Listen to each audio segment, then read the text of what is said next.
Ini kulkasnya 2 pintu merek Sanken ya.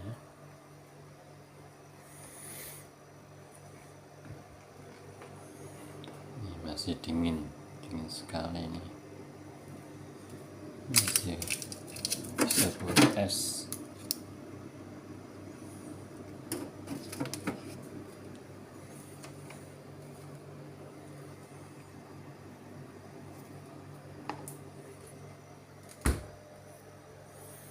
Untuk yang bawah